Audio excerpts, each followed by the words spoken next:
अच्छा बच्चों, हम लोगों ने लास्ट क्लास में बच्चों एंट्रोपी देखा था। और हम लोगों ने एंट्रोपी के बारे में पढ़ा था कि भाई एंट्रोपी क्या होता है। तो एंट्रोपी हम लोगों ने ये पढ़ा था कि भाई it is the measure of disorderness. उसके बाद हम लोगों ने सॉलिड लिक्विड गैस की प्रॉपर्टी देखी थी, सॉरी, एंट्रोपी के बारे में ऐसे एग्जांपल देखी थी कि भाई गैसेस की एंट्रोपी सबसे ज़्यादा होती है क्योंकि डिसऑर्डरनेस ज़्यादा होता है। और उसके बाद हम लोगों ने डायमंड, ग्रेफाइट, और फिर हमने एक ग्राफ भी डिस्कस किया था। और उसके बाद हम लोगों ने एंट्रोपी डिस्कस की थी कि भाई हम लोग change in entropy in a chemical reaction कैसे हम लोग देख सकते हैं। ये सारी चीज़ें हम लोग डिस्कस कर चुके हैं। ठीक है भाई। और number of moles of gases की बेस पे भी हम लोगों ने एंट्रोपी को डिस्कस किया था। अच्छा बच्चों, आज हम लोग जो डिस्कस कर रहे हैं भाई, आज हम लोग कैलकुलेशन की तरफ जाएंगे बच्चों। ठीक है भाई।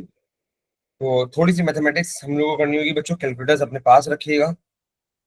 आसान कैलकुलेशन है, इतनी कोई मुश्किल कैलकुलेशन नहीं होगी।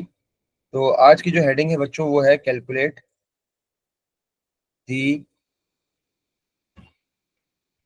Entropy change of a reaction. अच्छा बच्चों, आपको पता है कि भाई जब भी रिएक्शन हो रहा होता है तो हमारे पास दो चीजें होती हैं। एक हमारे पास प्रोडक्ट होता है और एक हमारे पास रिएक्टेंट होता है। तो रिएक्शन को बच्चों मैं सिस्टम भी बोलता हूँ। सिस्टम किस चीज को बोलता हूँ मैं? रिएक्शन को। और प्रोडक्ट और रिएक्टेंट होते हैं ना उसके अंदर, तो उसको मैं सारी चीजों को सिस्टम बोलता हूँ। तो आज की हमारी हेडिंग है calculate the entropy change of a reaction system and feasibility of a reaction. बहुत ही आसान टॉपिक है। एंट्रोपी तो वैसे इजी है। पूरा केमिकल एनर्जेटिक्स जो है ना, A2 का बहुत ही आसान टॉपिक है। आगे हम लोग जैसे पढ़ते रहते हैं ना, फिर मुश्किलात आती हैं बच्चों को A2 में ना। तो ये पहला चैप्टर है और अच्छा खासा आता भी है बच्चों ये पेपर में। तो इसको आपको पक्का रखना है भाई।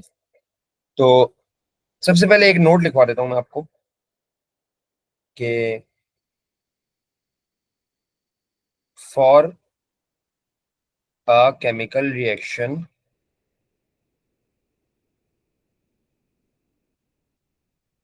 टू बी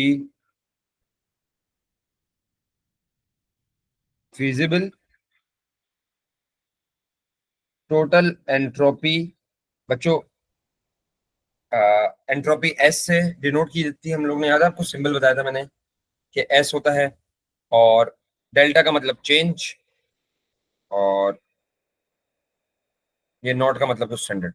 कि अगर आपको ये पता लगाना है कि हमारा रिएक्शन फीजिबल है या नहीं, तो आपकी जो टोटल एंट्रोपी होगी ना, must be positive. Total entropy must be positive. अभी सिर्फ सुनो, समझ आता रहेगा आहिस्ता आहिस्ता कि सर टोटल एंट्रोपी क्या है, ये तो हमने पढ़ी नहीं है ये सारी चीजें। तो भाई कुछ फॉर्मूले बता रहा हूँ, उसी के अंदर ही सारी चीजें ना कवर हो जाएंगे। देखो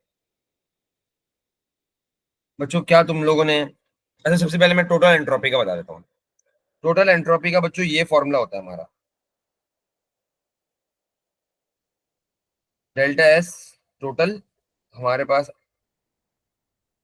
आता है, delta entropy surrounding, SURR। Surrounding को SURR से कंसिडर करेंगे। और सिस्टम। ठीक है भाई। कि अगर हमें टोटल एंट्रोपी निकालनी है तो हम लोग एंट्रोपी ऑफ सराउंडिंग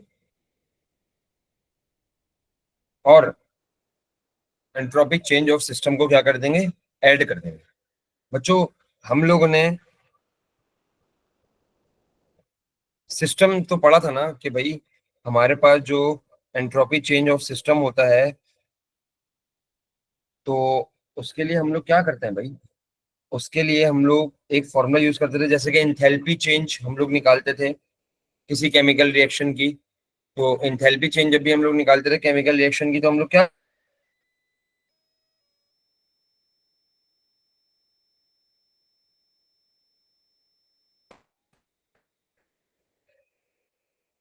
ठीक है भाई, जब भी हम लोग इंथैल्पी चेंज निकालते थे तो हम लोग क्या करते थे भाई, enthalpy of product minus enthalpy of reactant करते थे। तो सेम गोज फॉर एंट्रोपी, कि अगर आपको एंट्रोपी अगर निकालनी है, जैसे कि अगर तुम्हें सिस्टम की निकालनी है ना बच्चों, अब इसके अंदर देखो ना, टोटल एंट्रोपी का जो फॉर्मूला, इसमें दो चीजें, एक सराउंडिंग है एक सिस्टम है।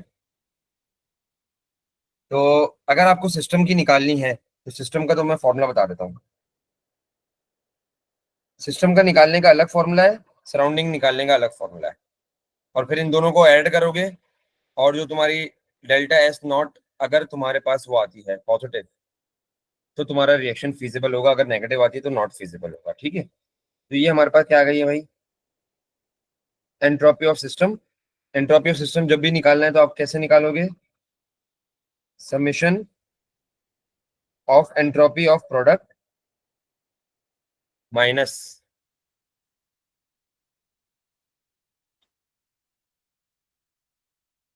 Summation entropy of reactant. बच्चों समेशन का मतलब आपको पता होगा, मैथमेटिक्स आपने पढ़ी है, एडिशन, मतलब जितने भी प्रोडक्ट्स होंगे उनकी हम लोग एंट्रोपी ऐड करेंगे, और जितने भी रिएक्टेंट होंगे उनकी एंट्रोपी ऐड करके एक दूसरे को माइनस कर देंगे। ठीक है, तो हमारे पास सिस्टम का फॉर्मूला ये आ गया है, और सराउंडिंग का फॉर्मूला बता देता हूँ बच्चों में। एंट्रोपी ऑफ सराउंडिंग नेगेटिव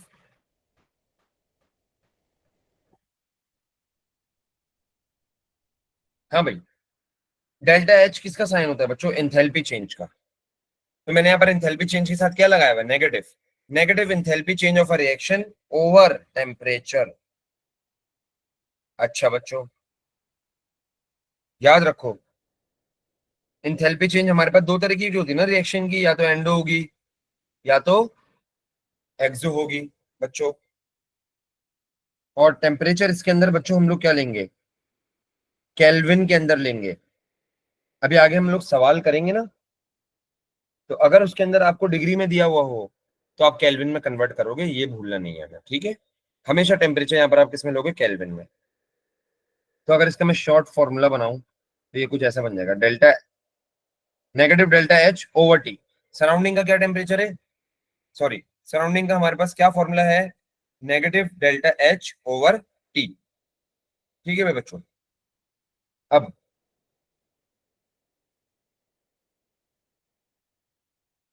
हमारे पास अगर मैं टोटल का फॉर्मूला आपको बताऊं ना, सिंबॉलिक फॉर्मूला, तो टोटल का कुछ ऐसा फॉर्मूला बनेगा।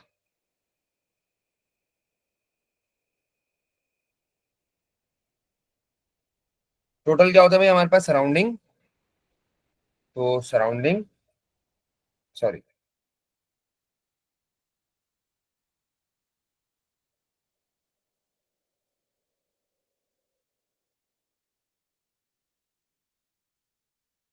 सराउंडिंग प्लस सिस्टम, तो ये, और इन दोनों को हमें क्या कर देना है भाई, ऐड कर देना है। तो ये पूरा हमारे पास एक फॉर्मूला बनेगा टोटल का। टोटल में आपको दो चीजें निकालनी है भाई। सबसे पहले आपको सराउंडिंग या सिस्टम, कुछ भी निकाल लो। मैं पहले प्रेफर करूंगा कि आप सिस्टम निकाल लेना, और फिर आप उसके बाद सराउंडिंग निकाल लो। इन दोनों की वैल्यूज को ऐड करोगे तो आपके पास टोटल आ जाएगा। लेकिन अभी हम एक साथ सारी चीजें नहीं कर रहे, हम लोग आहिस्ता आहिस्ता लेकर सारी चीजें चलेंगे। पहले हम सराउंडिंग निकालना सीखेंगे, फिर हम टोटल निकालना, सिस्टम निकालना सीखेंगे, सॉरी, पहले हम सिस्टम निकालना सीख लेंगे, फिर बाद में चलो हम सराउंडिंग सीख लेंगे, ये ज्यादा बेटर ऑप्शन है। और फिर हम टोटल तो निकाल ही लेंगे जब ये दोनों चीज आ जाएंगी।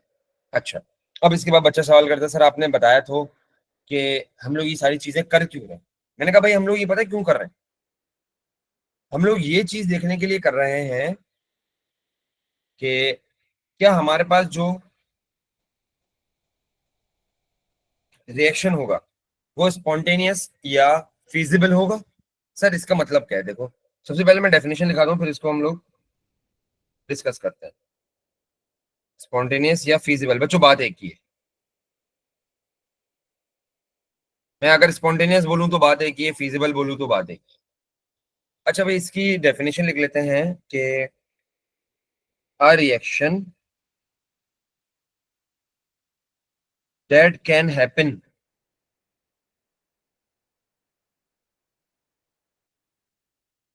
On its own accord. इसका मतलब क्या है भाई, ये सुनो कि हमारा ऐसा रिएक्शन जो खुद ब खुद हो जाए, उसको कोई एक्सटर्नली एनर्जी ना देनी पड़े, वो कौन सा रिएक्शन होगा? स्पॉन्टेनियस या फिजिबल रिएक्शन होगा।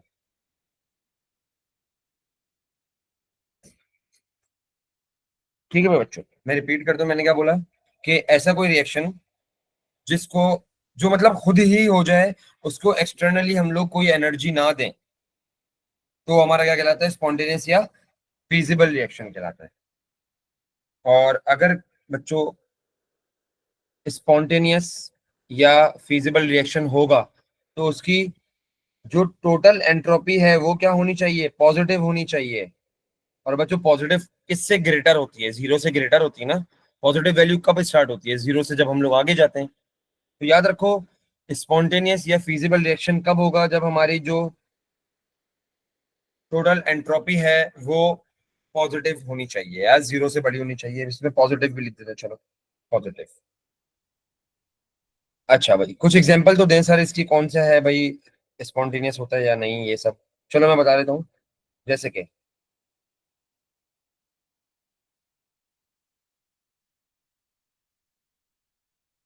इसको बैलेंस कर लो ना।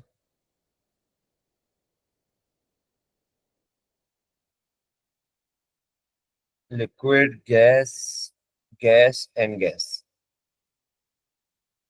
अच्छा भाई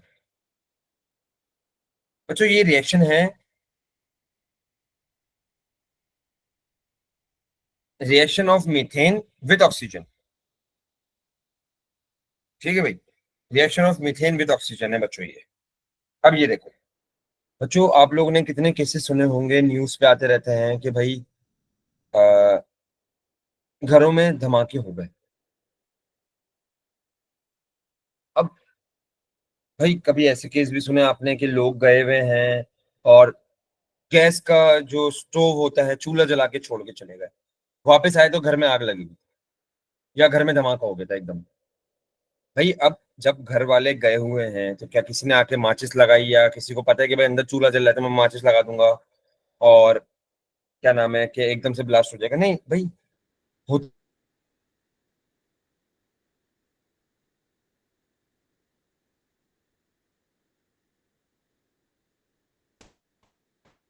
कि जो फ्यूल होता है उसके अंदर अगर एक भी मॉलिक्यूल तुम्हारा जल गया, हल्का सा हमने स्पार्क भी दे दिया, एक मॉलिक्यूल ने भी अगर आग,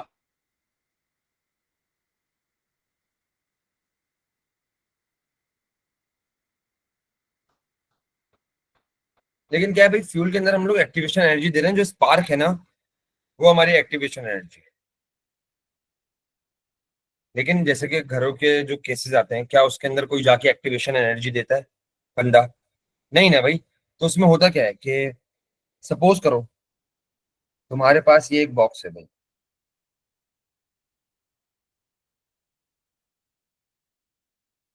और इसके अंदर आपके पास मीथेन के भी पार्टिकल्स हैं, और इसमें आपके पास ऑक्सीजन के भी पार्टिकल्स हैं, ब्लू वाले ऑक्सीजन के। बच्चों बच्चों अब आपने एक चीज पढ़ी होगी, एक्टिवेशन एनर्जी।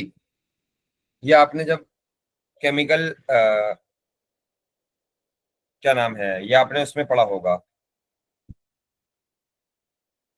एंडो एक्सो, जब एनर्जी फ्रॉम केमिकल्स आप पढ़ते हो इसमें ओ लेवल्स में, तो उसमें आपने एक चीज पढ़ी होगी, activation energy, minimum amount of energy required to start a chemical reaction. तो उसके अंदर आपने एक चीज पढ़ी थी कि भाई हमारे पास जब एक केमिकल रिएक्शन हो रहा होता है, तो उसके अंदर दो किस्म के मॉलिक्यूल्स होते हैं। एक वो मॉलिक्यूल जिनकी एक्टिवेशन एनर्जी से वैल्यू कम है, और एक वो मॉलिक्यूल जिनकी एक्टिवेशन एनर्जी के बराबर है या ज्यादा है। और तुम लोगों ने एक चीज पढ़ी होगी कि रिएक्टेंट में वही कन्वर्ट होते थे जिनकी वैल्यू या तो एक्टिवेशन एनर्जी के बराबर होगी या तो एक्टिवेशन एनर्जी से ज्यादा होगी। रिएक्टेंट में वही कन्वर्ट हो रहे थे। लेकिन क्या हमारे पास ये पॉसिबिलिटी है इसके अंदर कि जो, सपोज करो इसके अंदर मेरे 1000 मॉलिक्यूल्स हैं भाई मीथेन के, 1000 मीथेन के हैं और 1000 क्या नाम है ऑक्सीजन के। तो भाई 1000 में से ऐसे पार्टिकल्स भी होंगे जिनकी वैल्यू जो है वो एक्टिवेशन एनर्जी से कम होगी, और कुछ ऐसे भी होंगे जिनकी एक्टिवेशन एनर्जी से ज्यादा होगी वैल्यू मीथेन में। And same goes for oxygen, कि ऑक्सीजन के अंदर भी कुछ ऐसे पार्टिकल्स होंगे जिनकी वैल्यू एक्टिवेशन एनर्जी से कम होगी, और कुछ पार्टिकल ऐसे होंगे जिनकी एक्टिवेशन एनर्जी से वैल्यू ज्यादा होगी। अब तुम्हें एक बात पता है कि जब भी रिएक्टेंट प्रोडक्ट में कंप्लीट होता है या कन्वर्ट होता है, तो वो किसकी वजह से होता है? कोलिजन की वजह से होता है। तो हमारे पास क्या ये पॉसिबिलिटी है, चाहे वो 1% क्यों ना हो, ये हमारे पास पॉसिबिलिटी होती है कि तुम्हारे पास एक ऐसा मॉलिक्यूल मिथेन का जिसकी एनर्जी जो है वो एक्टिवेशन एनर्जी से ज्यादा है, और स्ट्राइक कर जाए ऑक्सीजन से, ऐसे पार्टिकल से जिसकी एनर्जी की जो वैल्यू है वो एक्टिवेशन एनर्जी से ज्यादा है। तो क्या ये दोनों प्रोडक्ट में कन्वर्ट हो जाएंगे? और बच्चों याद रखो कि हमारे पास ये कंबशन रिएक्शन है। कंबशन का मतलब क्या होता है? Reacting with oxygen.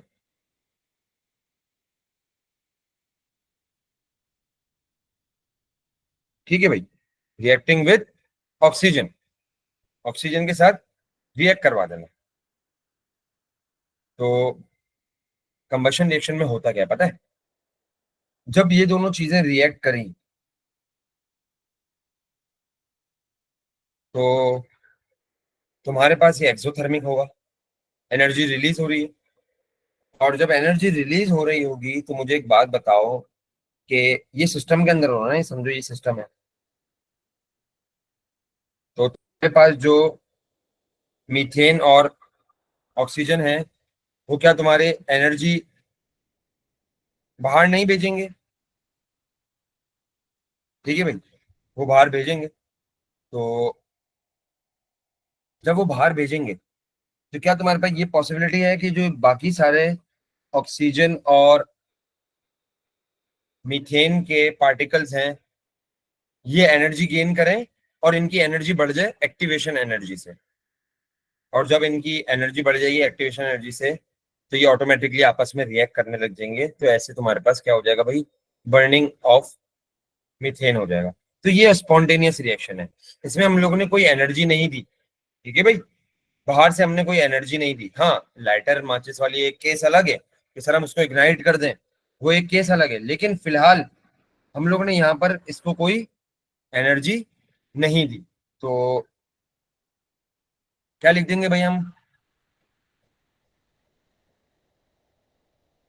कि बर्निंग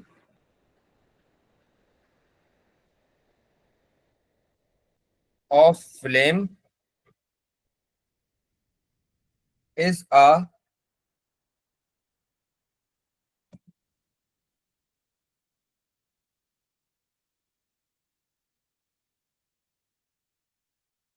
स्पॉन्टेनियस रिएक्शन। ठीक है भाई, बर्निंग ऑफ मीथेन, या मीथेन लिख लो चलो, methane methane, burning of methane is a spontaneous reaction. ठीक है भाई, चलो ये आई थिंक क्लियर होता है। और नॉन स्पॉन्टेनियस की अगर मैं बात करूं, तो नॉन स्पॉन्टेनियस क्या होगा भाई?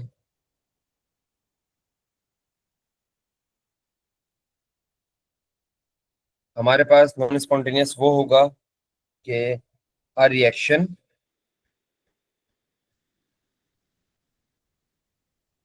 that cannot happen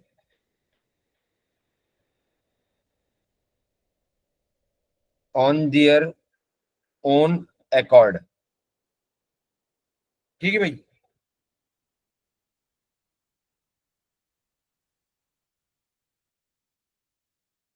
ऐसा है कि जो नॉन स्पॉन्टेनियस या नॉट फीजिबल, नॉट फीजिबल भी लिखते हैं, ये वाले जो रिएक्शन होते हैं ना बच्चों, इनको हम लोगों को एक्सटर्नली क्या देनी पड़ती है भाई?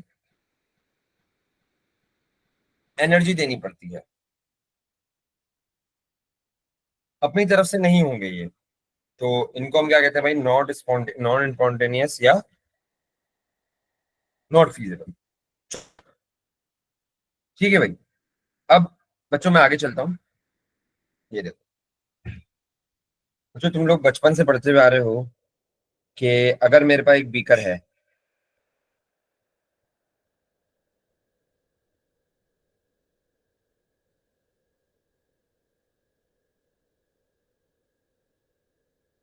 क्या है? एक बीकर है। और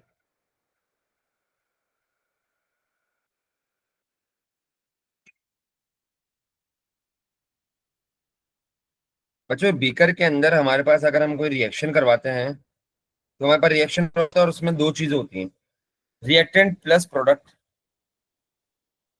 तो इसको हम क्या कहते हैं बच्चों? रिएक्टेंट और प्रोडक्ट को हम क्या कहते हैं? सिस्टम। और इसके अलावा दूसरी चीजें जितनी भी हैं तुम्हारे पास, वो क्या होती हैं? सराउंडिंग्स। सराउंडिंग में तुम्हारे पास बहुत सारी चीजें आ जाती हैं, एयर आ गई और ये सारी चीजें आ गई। जैसे कि हम लोग ने अभी जो एग्जांपल करी है वो क्या किसकी करी है? Methane plus oxygen gives us carbon dioxide plus water. ये चीज है ना।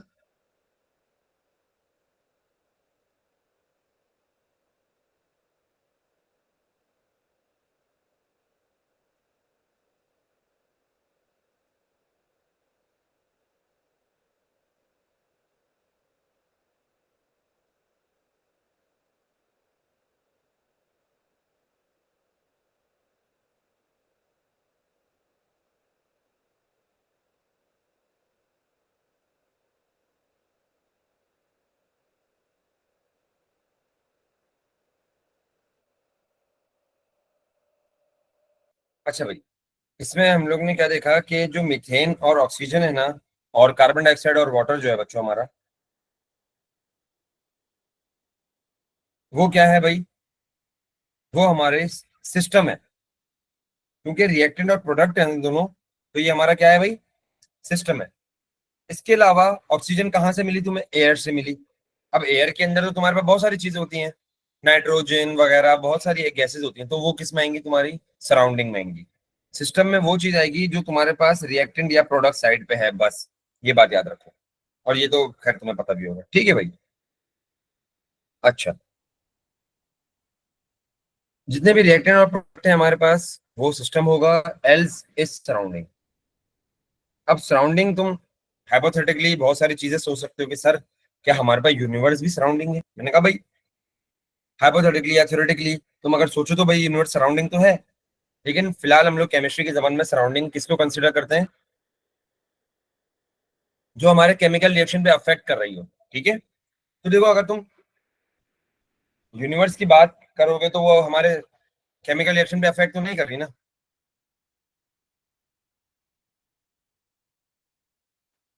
ठीक है भाई, ये बात क्लियर है। अब हम लोग अब चलते हैं भाई कैलकुलेशंस की तरफ। बहुत आसान कैलकुलेशंस है।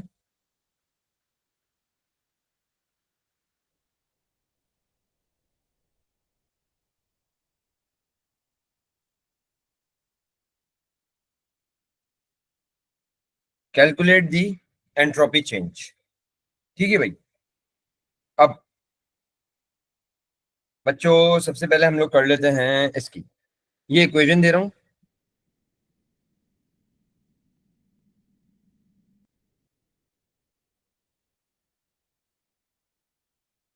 अच्छा भाई, हमें निकालना है कैलकुलेट दी एंट्रोपी चेंज। भाई एंट्रोपी चेंज निकालने का, entropy change of a system. हाँ भाई, सिस्टम की जब भी हम लोग एंट्रोपी चेंज निकालते हैं तो उसका फॉर्मूला क्या है हमारे पास? Entropy change of a system is equal to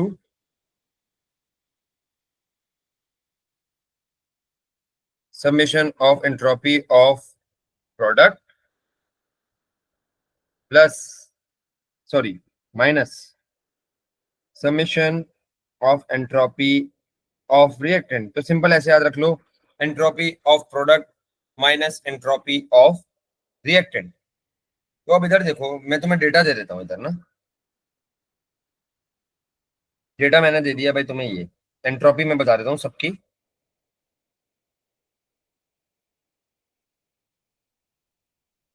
अच्छा भाई, 29 जूल्स पर केल्विन पर मोल हमारे पास है कैल्शियम कार्बोनेट की। जूल्स पर केल्विन पर मोल हमारे पास इसका ना यूनिट होता है बच्चों एंट्रोपी का।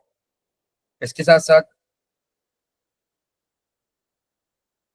कैल्शियम ऑक्साइड सॉलिड हमारे पास की है 39.7 जूल्स पर केल्विन पर मोल। इसके साथ साथ carbon dioxide, sorry, gas 213.6 joules per kelvin per mole. ठीक है भाई, अब इधर देखो, ये मैंने आप लोगों को सारे डेटा दे दिया। अब समेशन ऑफ प्रोडक्ट हम लोग ये वाला फॉर्मूला अप्लाई करते हैं भाई। Delta S, sorry, entropy of system is equal to summation of entropy of product. तो भाई प्रोडक्ट में हमारे पास दो कौन कौन सी चीजें हैं, तो आप देख सकते हो, कैल्शियम ऑक्साइड और कार्बन डाइऑक्साइड। तो कैल्शियम ऑक्साइड की हमें कितनी गिवन थी? 39.7। और कार्बन डाइऑक्साइड की हमें कितनी गिवन है? 213.6 प्लस 213.6, ये दो एक चीज हो गई। ये हमारे पास क्या हो गया भाई? प्रोडक्ट हो गया। अब हमें इसको माइनस किससे करना है? रिएक्टेंट। रिएक्टेंट की हमारे पास कितनी है भाई? कैल्शियम कार्बोनेट की है -29। तो भाई इसको बच्चों कैलकुलेट करो और मुझे बताओ कितना आंसर आ रहा है। मैंने आपको बोला था अपने साथ कैलकुलेटर रखिएगा बच्चों। मैं भी कैलकुलेट कर लेता हूँ भाई। 39.7 प्लस 213.6। Sir 22.2 to 4.3। ओके भाई, हमारे रहा है बच्चों 224.3। यूनिट क्या है भाई हमारे पास? Joules per kelvin per mole. ठीक है भाई, तो ये हमारे पास आ गई है 224.3। और बहुत इजी था। चलो,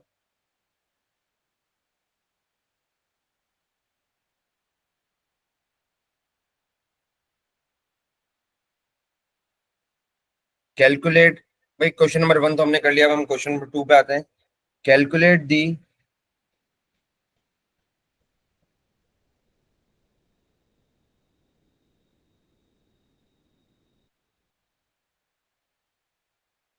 calculate the entropy change for the reaction. ठीक है भाई। अच्छा, ये वाली इक्वेशन ले लो भाई।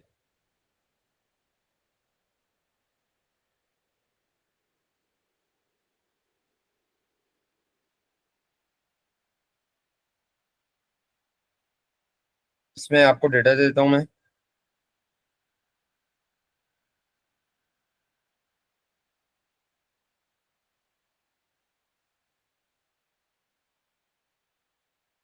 नाइट्रोजन की हमें एंट्रोपी दी हुई बच्चों 196.6। हाइड्रो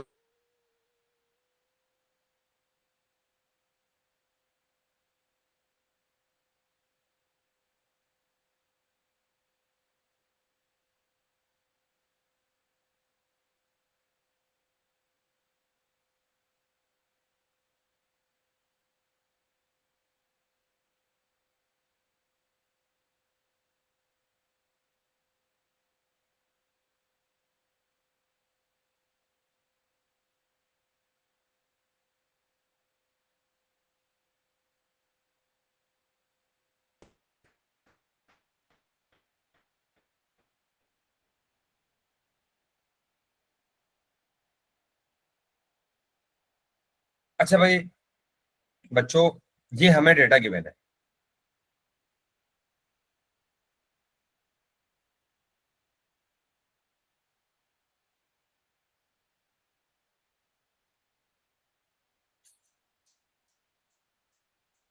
बच्चों आप लोग इसको कोशिश करें सॉल्व करने की ना।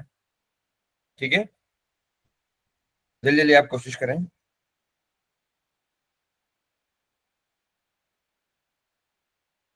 इजी है, कुछ भी नहीं है। इसमें हमें सिर्फ और सिर्फ फॉर्मूला लगाना है।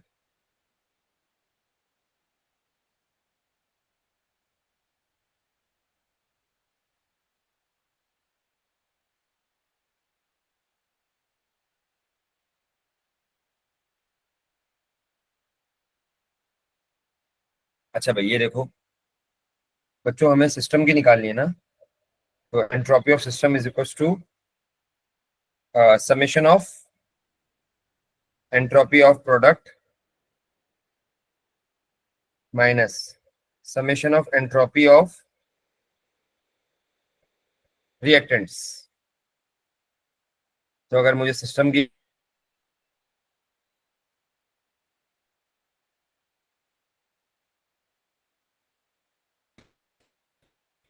बच्चों हमारे पास अमोनिया की कितनी गिवन है भाई एंट्रोपी? 192.3। लेकिन अगर किसी बच्चे ने सिंपल 192.3 लिया तो ये शायद गलत हो जाए। क्यों? क्योंकि देखो बच्चों, यहाँ पर अमोनिया के मोल्स कितने हैं? 2 मोल्स हैं। तो आपको मल्टीप्लाई बाय 2 करना पड़ेगा भाई हर हाल में, क्योंकि हमें तो ये पर मोल दी हुई है ना बच्चों। पर मोल हम लोग तो, अमोनिया के 2 मोल है ना वहां पर, तो हमें 2 से मल्टीप्लाई करना लाजिम है भाई। इसके साथ माइनस नाइट्रोजन की कितनी गिवन है? 196, सॉरी 191.6 प्लस हाइड्रोजन, हाइड्रोजन की हमें गिवन है 130.6, लेकिन हाइड्रोजन के मोल्स कितने हैं? 2। तो देखो भाई इसको कैलकुलेट करो और मुझे बताओ सिस्टम की एंट्रोपी क्या आ रही है।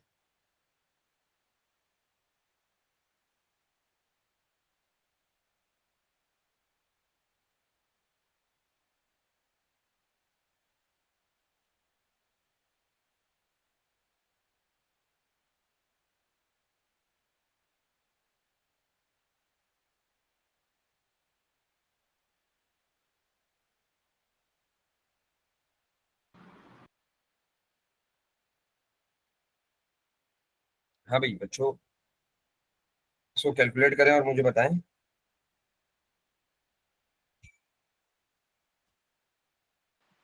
सर ये नेगेटिव में आएगी। आ, आ सकती है, बिल्कुल आ सकती है। -68.2। Minus 68.2। 68.2 joules per kelvin per मोल। अच्छा बच्चों, यहाँ पर नेगेटिव देखो, मैंने तुम्हें बताया था चेंज नेगेटिव में आ सकता है, लेकिन जो एंट्रोपी होती है ना, वो हमेशा पॉजिटिव होती है। तो ये एंट्रोपी हमेशा पॉजिटिव रहेगी। चेंज कैन बी नेगेटिव और पॉजिटिव। और यहाँ पर जो है तुम्हारे पास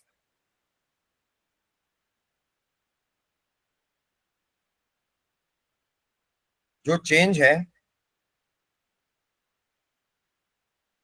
हम्म, वो तुम्हारे पास बन रहा है नेगेटिव।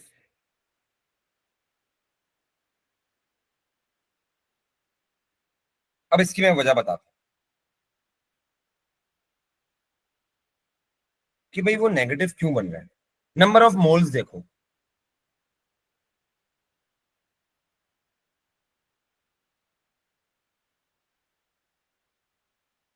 दोनों साइड पे नंबर ऑफ मोल्स देख लो भाई आप। तो इधर हमारे पास कितना है? 1, और इधर 3, इधर 2। मैंने तुम्हें एक बात बताई थी कि हमारे पास नंबर ऑफ मोल्स अगर कम हो रहे होंगे गैसेस के, तो क्या एंट्रोपी हमारी कम नहीं हो रही होगी? तो एंट्रोपी यहाँ पर कम हो रही है।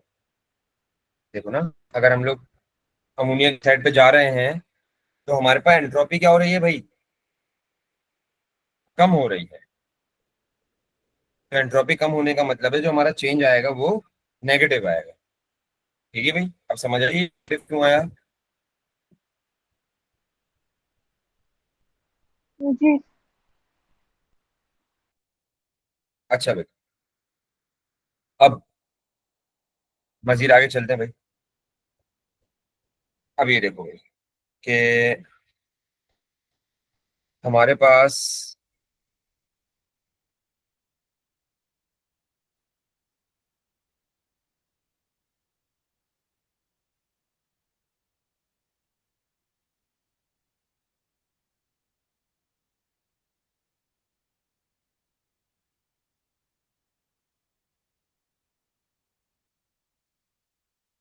अच्छा भाई, अब हम लोग बच्चों फीजिबिलिटी पे चलते हैं। अभी तक हम लोग ने जो चीज करी थी हम एंट्रोपी चेंज पे ही थे हम। अब हम लोग फीजिबिलिटी पे चलते हैं कि यार, कि ये रिएक्शन फीजिबल भी होगा या नहीं होगा। तो पहला सवाल करते हैं, इज दी,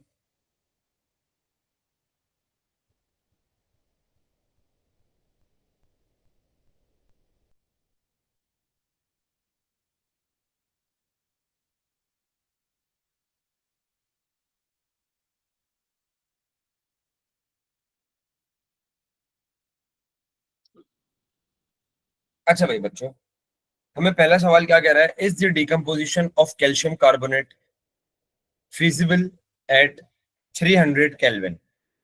अच्छा बच्चों भाई, ये है इसकी equation. Decomposition of calcium carbonate क्या है? तो हमने बहुत पहले पढ़ी थी ओ लेवल्स के अंदर इक्वेशन। और कार्बन डाइऑक्साइड। ठीक है भाई। अच्छा भाई, ये देखो कि बच्चों मैंने तुम लोगों को बताया था फिजिबिलिटी निकालने का तरीका। फिजिबिलिटी निकालने के तरीके के लिए तुम क्या करते हो भाई? तुम निकालते हो total entropy change. Total entropy change निकाल।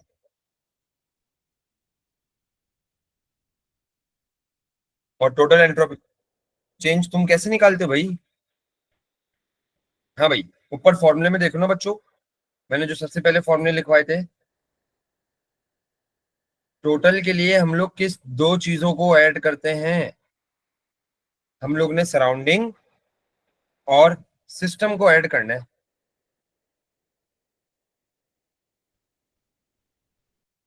सराउंडिंग और सिस्टम को हमें ऐड करना है। ठीक है भाई। और अगर मैं बात करूं कि सिस्टम का फॉर्मूला क्या होता है, सिस्टम का तुम्हें पता है भाई, इजी है।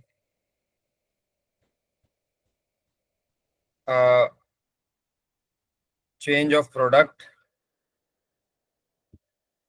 Minus change of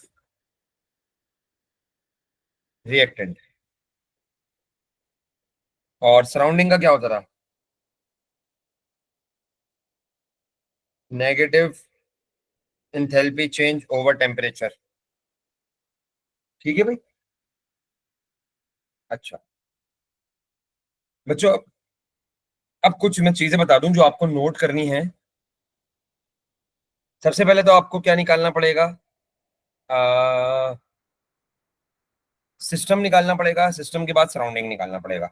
system I think हमने कैल्शियम कार्बोनेट का पीछे निकाला है ना। सिस्टम तो सेम रहेगा। कैल्शियम कार्बोनेट, हाँ सिस्टम ये रहा।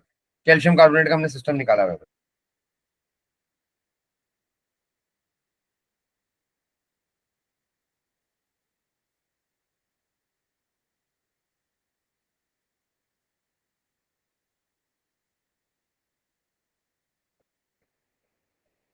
बच्चों हम लोगों ने कैल्शियम कार्बोनेट का सिस्टम निकाला हुआ है 2 to 4.3। वो पहले हमने जब एग्जांपल करी थी ना एंट्रोपी चेंज की, जब निकाला था हमने। अच्छा भाई, अब हमें निकालना है सराउंडिंग। तो सराउंडिंग के लिए आपको डेल्टा एच जो है वो मैं बता देता हूँ। वो हमारे पास है प्लस 178 किलो जूल। ऐसा ही है भाई, 178 किलो जूल। बच्चों याद रखो एक चीज, कि आप जब भी टोटल एंट्रोपी निकाल रहे होगे तो उसके अंदर आपके पास दो चीजें होंगी, एक सिस्टम एक सराउंडिंग। सराउंडिंग के जो, अगर मैंने फॉर्मूले को मैं तोड़ता हूं मजीद, तो enthalpy, negative enthalpy over temperature. मैंने बताया था कि टेम्परेचर हमेशा किस में होगा, केल्विन में होगा, तो वो तो गिवन है हमें।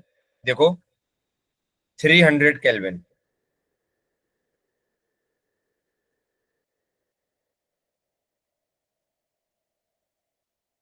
300 केल्विन तो हमें given है, ठीक है। और याद रखो कि हमारे पास जो इंथैल्पी का,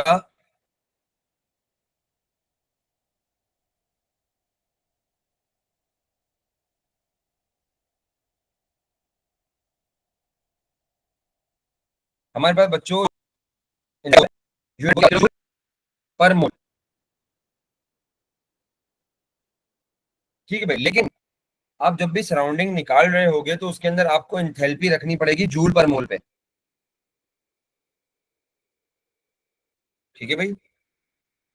क्या समझे कि आपको जब भी सराउंडिंग निकालनी पड़ेगी तो उसके अंदर आपको क्या रखना पड़ेगा, जूल पर मोल के अंदर आपको रखनी पड़ेगी इंथैल्पी। इसका मतलब जो है कि जो आपका जो डेल्टा एच होगा किलो जूल पर मोल का, उसको आपको मल्टीप्लाई करना पड़ेगा 1000 से। तो मतलब यहाँ पर मेरे पास कितना है, 178 है ना, तो मैं 178 को मल्टीप्लाई किससे कर दूंगा, 1000 से, तो ये मेरे पास बन जाएगा 178,000। जब भी किलो जूल से जूल्स में जाओगे तो मल्टीप्लाई बाय 1000 करोगे, ये बात ध्यान में रख लो। और याद रखो हमेशा हमेशा, जब भी तुम लोग सराउंडिंग निकाल रहे होगे तो एग्जामिनर ज्यादातर तुम लोगों को यही गलती बताता है कि भाई बच्चे को मैंने किलो जूल में दी थी, बच्चे ने किलो जूल वाली ही वैल्यू पुट कर दी, बच्चे ने जूल्स में कन्वर्ट करी नहीं। सर हम लोग जूल्स में कन्वर्ट क्यों कर रहे हैं, ये इसकी वजह क्या है? देखो भाई बच्चों, तुम्हारे पास जो एंट्रोपी होती है वो किसके अंदर होती है, जूल्स पर केल्विन पर मोल में, ऐसा ही है। तो तुम सारी चीजें ना जूल्स पर केल्विन पर मोल में वो कर रहे होगे, काम कर रहे होगे, जितनी भी सारी चीजें होंगी ना जूल्स पर केल्विन पर मोल में काम कर रहे होगे। देखो सिस्टम की भी जूल्स पर केल्विन पर मोल, या तो तुम सबको किलो जूल में ले आओ या तो एक को जूल में ले आओ। मतलब जितनी भी एंट्रोपी होंगी हमारे पास वो जूल्स में होंगी ना। तो आसान हल ये है कि तुम अपनी एंथैल्पी को भी किस में लेकर आ जाओ, जूल्स में लेकर आ जाओ, वरना सबको किलो जूल में लेकर जाना मुश्किल काम है, एक को जूल में लाना आसान काम है। तो हमेशा याद रखो, फर्स्ट स्टेप, पहला स्टेप ही तुम फिजिबिलिटी के लिए क्या करोगे, delta H must be in joules. ये नहीं करोगे मार्क्स खो दोगे, ठीक है भाई। चलो भाई अब हम आगे चलते हैं। सिस्टम तो हमने निकाली हुई थी, सराउंडिंग हमें निकालनी है, सिस्टम हमें पता है भाई, 2 to 4.3। सराउंडिंग निकाल लेते हैं हम, sorry, minus negative enthalpy over temperature,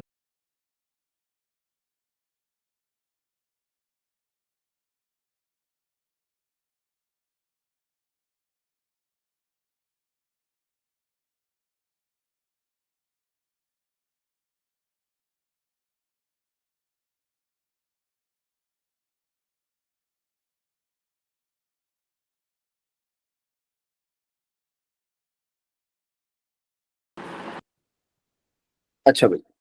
बच्चों मुझे यहाँ पर जो टेम्परेचर गिवन था वो कितना था, 300,